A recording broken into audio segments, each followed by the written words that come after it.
Ladies and gentlemen, you're watching the Premier League Masters. We are the loser bracket. If the losing team, they will get eliminated. This is a best of three series between Deer and Navi. Navi at the losers. Something of an uncommon sight. I'm Illuminous from thecommenters.com. Joining me alongside is Gods from GhostGamers.net. What is up, Gods? Not much, man. How you doing?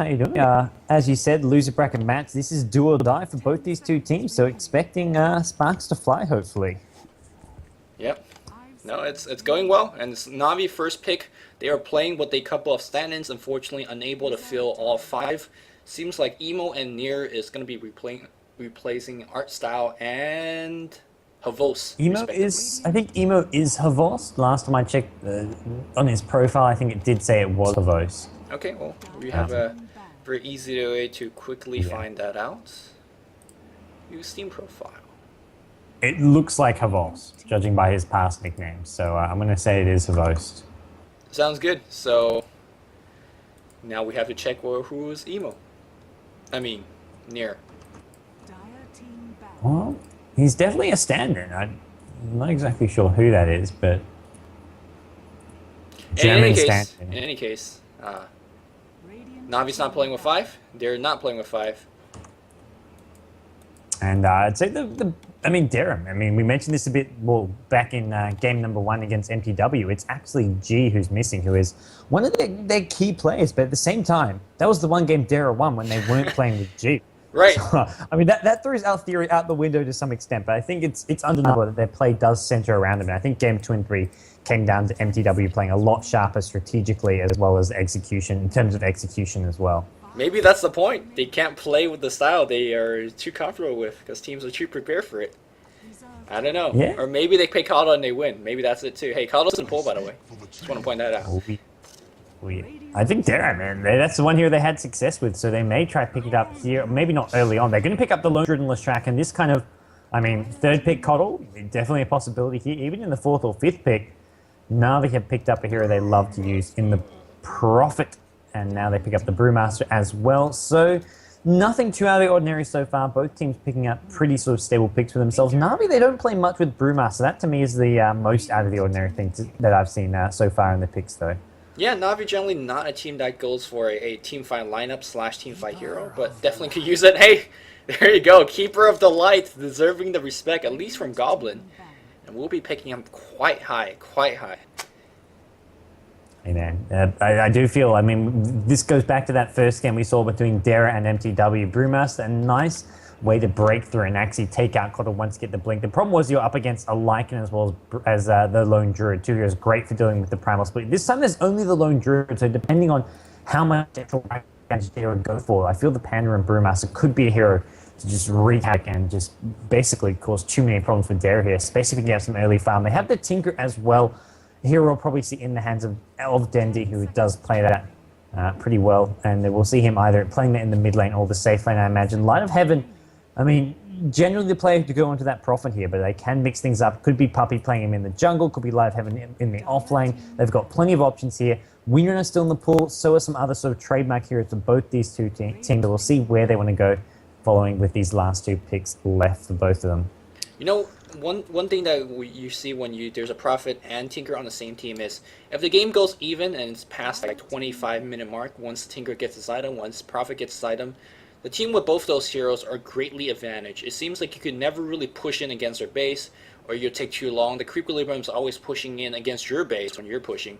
So it's just really annoying thing to deal with. But it seems like there says, sure, you could have your 2 global heroes. We'll send one person to defend that lane, and we'll keep defending. When we need that hero, it's our global hero with the Keeper of the Light recall. Yeah. And that's exactly what they did in the only game they won against MTW. It was very, very successful. And MTW did run the exact same Prophet Tinker combination. So seems like Goblin is absolutely prepared for this. Yeah, I have to agree, and we'll see what they want to get up as some of these last 2 picks. Maybe something to help deal with that, pushing the global presence of Navi. We saw it was Artsol and Leshrac back then, but they may pick up something else. Heroes like Queen of Pain can easily defend those pushes, go heal up and down, and then get recalled in by the Keeper of the Light. Some heroes that can buy Boots of Travel as well, so if you manage to TP yourself out mid-fight, Keeper of the Light can get you right back in. So it's a really useful tool. I have to agree with you there. and something we'll see coming into play. But for now, it is going to be Na'Vi with their 4th pick. And for me, this is just going to be standard support hero probably being picked up. Something like a Crystal Maiden, maybe a Rubik, maybe a Shadow Demon if they want one of those sort of versatile supports here. Shadow Demon is a hero that Na'Vi love to use, but Crystal Maiden as well, something that I wouldn't be too surprised to see them picking up here. Yeah, Shadow Demon had deserved no pick today. No one actually cared about the hero, no even banned the hero at all, so I mean, it's still a very, very powerful hero, just newer heroes are adding in, teams that want to try things out. We saw Visage being picked up earlier. I'm still hoping for that Nyx Assassin, but it's going to be Invoker, and perhaps this is the Dendi Invoker that we're waiting for, right? Yeah, could well be. I mean, you've got Invoker and Tinker. Look, man, there's your push. This is scary. This is something that Na'Vi have to deal with, and this is a great strategy to have, especially right after the Invoker pick. Invoker does not have much of an impact on the early levels. He really needs to get... I mean, if he's going Exalt, he's going to have to go for the AoE, basically go for an early media. If he's going Quas Wex, he needs sort of level 8, level 9, level 10 before he can have a big impact with the Tornado EMP. This push is going to come hard and fast, I feel. They may not even wait for that Radiance on the Lone Druid. They may just go very, very early. Witch Doctor as a support, very, very interesting choice. Maledict, are they using that, or are they a little bit more picking him for the Voodoo Restoration? I can't see the stun being what they're after here. Well, I mean, Sun's okay for preventing the push to some extent. It's okay against the Lone Druid, but I mean, I don't feel this. I mean, it's just I feel if they want something to help deal with the push, they're more likely to go for something like a Crystal Maiden just to use that Nova. Even an Earthshaker support, Windrunner support, you get the power shot even. I mean, there's other options if you want something to deal with the push, but I think they're just going for a strong laning hero. I'm a bit surprised by that last pick, and I mean, it doesn't really bring much else to the table that some of those other supports were lacking. Yeah, perhaps pushing with the Voodoo Restoration is what Puppy's going after, but we'll see in just a bit. Just judging from the hero, though, I assume the Prophet's going to be going to jungle. We're going to see something like Tinker and Invoker getting the respective solos, and you're going to have Witch Doctor paired up with the Panda, and it looks like we're going to have a Pugna being picked up as well. So many... I want to call this a siege kind of units. The tombstones, the wards, they allow you to fight in one particular area, and you're so dominant in that position. And that's exactly what you need when you're pushing up against the hill. You put up a bear up there, you put up tombstone, you put down another ward, and suddenly it makes it very, very hard to defend against. Yeah. And for me, the big issue for Na'Vi is they're also going to struggle to lane this. They don't have many off-lane heroes for the moment. I mean, Prophet is the one hero who can really do well in that off-lane, but it looks like we will just be seeing maybe a Brewmaster dual lane with the Witch Doctor. Anyways, properly introducing this diet team, we have got Na'Vi, we've got the stand-in Nia playing the Witch Doctor in support, we've got Invoker, Dendi going to be playing him, we've got Light of Heaven on the Brewmaster, Emo Havost playing the Tinker, and then finally it is going to be Puppy on the Nature's Prophet. Looks like he is gearing up to go into that jungle, going for an early Bastion with a couple clarities. So that's going to be the Na'Vi side. This is Puppy build, Puppy school of Dota. If you see him jungle Enchantress, sometimes Chen, sometimes Nature's Prophet, you don't ever see anyone else go this Bassi first. They're getting stats or just clarities or whatever. But Bassi first on Puppy, it just really feels Navi's pushed out. You come out for a gank, immediately summon Treants, and you get the +2 armor on the entire creep wave. Something that Navi really is successful doing in terms of getting gank. Meanwhile, on the Radiant side, we have Dubasa standing playing the Keeper of Light, Artstyle handling the Undying, Goblin playing the Leshrac instead. We have Feed or Funnick playing mid with that Pugna, and Mag going to be going up bot with Lone Druid. This is actually a fairly powerful tri-lane on the Radiant side, despite not having too many stuns. It's such a strong pushing tri-lane if they want to play it like that, or if you want to decay spam. Well, Chakra Magic is very, very good at restoring your MP for that too. And importantly for Na'Vi Orcs, you know, they're not going to send the Treant out. It looked like they were going to scout those lanes if they saw that tri-lane out top with the Treant, but it doesn't look like they have just yet. Actually, Leshrac is going to go in. So Na'Vi now know what they're up against at this top lane, and this is not going to be an easy lane for Light of Heaven to hold his own against. I mean, he's not going to be in too much danger of dying, but it's just a sheer pushing power. They can creep skip, they can just use the tomb, they can just do so much, and there's nothing really that he can do to hold his own tower. I mean, it won't be a fast push, but it'll be a sort of slow and steady chipping away at the tower, and we'll see maybe Na'Vi looking to change their lanes. Witch Doctor is heading towards the top lane. Nature's Prophet is going to be up there as well. So for the moment, it's Lone Druid up against Invoker at bottom lane. Dendi early point in Quas. Looks like he is going to be going for the Quas Wex build. Your Goblin just running straight through 3 Witch Doctor is not where you want to be. Quas is what Dendi is going to be going for. Although, what do you think about the build here? second game in a row we're seeing. Well, it doesn't mean anything right now. It's level 1, but if it's an EMP tornado build, we're gonna see it a second time. And what do you think about it in general? I think it's a strong build. I mean, especially against this kind of this aggressive pushing strat. I feel the Exort is not going to have a big impact. Once you sort of get the mech up, once you get some of those just stable tanky items up, the Exort build just sort of really phases out. And especially against a 5-man push, having the Suspect isn't going to do much. I mean, you can go for the Chaos Medium, but that's sort of a bit, I'd say gimmicky. I use the word kind of loosely. It does have some use, but you need to lock down heroes. It's just really easy to walk out of and dodge. And if you do combo with a stun, it doesn't always do enough damage. And then Keeper of the Light can always bring the hero back if he goes back to Fountain and heals himself up. So I feel Tornado EMP is the stronger sort of stalling build to go for. We'll see though once he hits sort of level, depending on when he wants to get that spell. He's going to go Cold Snap at the moment, but for the most part, it's all about preventing the push, which is going to be coming from Dara. Yep. Mag handling himself fine. Invoker may be a very, very powerful laner, but Silver not too shabby himself, having 2 units. One keeps to send off to harass, another one just to last it. Mag, of course, microing it perfectly. He does play Lone Druid all the freaking time.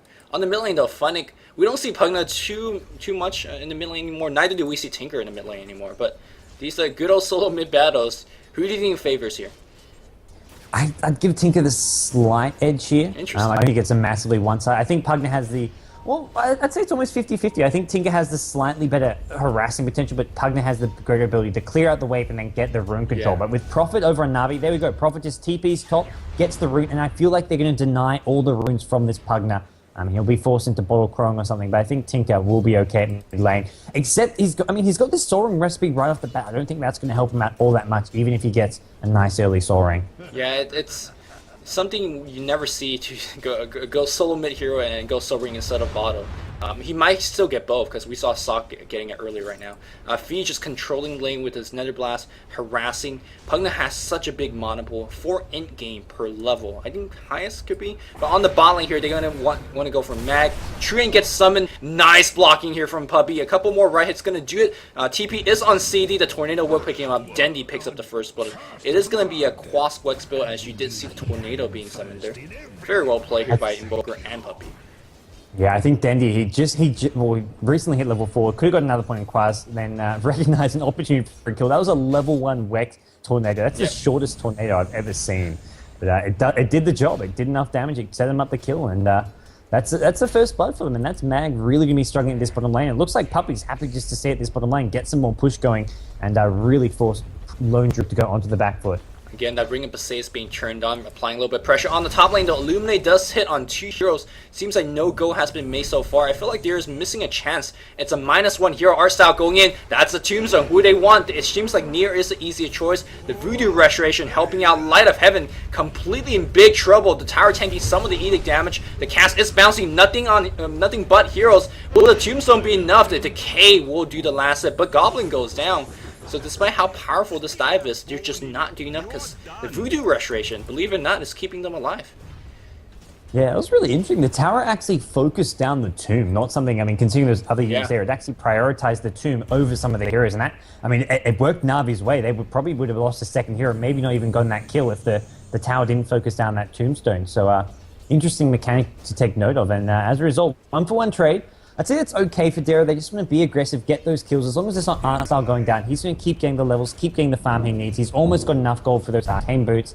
And then it's going to get really hard. Once he gets sort of level 5, level 6 with arcane boots, he can just spam away and just look to keep going for those dives under the tower, using that tombstone to tank it up. Yeah, just going back to the tombstone, I didn't catch it with my eyes, but if what you're saying is true, it may not be intended to be coded like that. That's like, during a middle team fight, the tower decides to focus a ward that you place down behind the tower. That should not really happen, and it really mess up team fight mechanic. It creates new strats, right? If you're diving, just put down ward back on bot lane, though. Mag is picked up in the air by that short tornado. The Entangle helping out, the Sprout. Tango out, it would not be enough. Na'Vi and, Puppy and Dendy picks up yet another kill. And you gotta keep in mind, whenever that Solo Bear dies, that bear also dies, and the cooldown resummoning the bear is insanely large, especially in the early game. And meanwhile, top lane, they are just going to look to keep on putting the pressure on. They force out a glyph already, and basically, Dirge just runs forward, and well then, Light of Heaven